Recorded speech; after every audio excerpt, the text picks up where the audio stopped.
Nellore rural MLA TDP నేత కోటంరెడ్డి శ్రీధర్ రెడ్డి హత్యకు భారీ కుట్ర జరిగినట్లు తెలుస్తుంది. ఆయన చంపితే డబ్బులే డబ్బులు అంటూ 5 రౌడీ షీటర్లు మాట్లాడుకుంటున్న వీడియో ఇప్పుడు ఫుల్ వైరల్ అవుతుంది. ప్రస్తుతం ఈ విషయం తెలుగు రాష్ట్రాల్లో సంచలనంగా మారింది. ఈ హత్య మాస్టర్ ప్లాన్ వెనుక రౌడీ షీటర్ శ్రీకాంత్ తో పాటు అతని ముఖ్య అనుచరుడు జగదీష్ ఉన్నట్లు తెలుస్తుంది. వీరంతా విపరీతంగా మద్యం సేవించి ఈ ప్లాన్ గురించి రౌడీ షీటర్లు జగదీష్, మహేష్, వినీత్ తో పాటు మరో 2 సర్దార్ వీడియోలో చర్చిస్తున్నట్లు కనిపిస్తుంది. ఎమ్మెల్యేను చంపితే డబ్బులే డబ్బులు అని మాట్లాడుకుంటున్నారు. అయితే ఈ హత్య కుట్ర వెనుక వైసీపీ పెద్దల హస్తం ఉందని టీడీపీ శ్రేణులు సందేహం వ్యక్తం చేస్తున్నారు. అంతేకాదు వైఎస్ వివేక హత్య తరహాలోనే తనను కూడా అంతమూయించాలని కుట్ర పన్నారని కోటంరెడ్డి చెప్పుకొచ్చారు.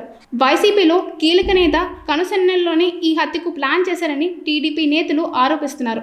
ఈ హత్య కుట్రలో పాముగా జైల్లో ఉన్న నిడిగుంటం అరుణను వాడుకున్నారని కూడా అంటున్నారు. శ్రీధర్ రెడ్డిని చంపడంలో అరుణ సహకరిస్తే అరుణకు గూడూరు లేదా సూలూరుపేట అసెంబ్లీ నుంచి టికెట్ కూడా ఇస్తామని ఆశ పెట్టారని చెప్తున్నారు.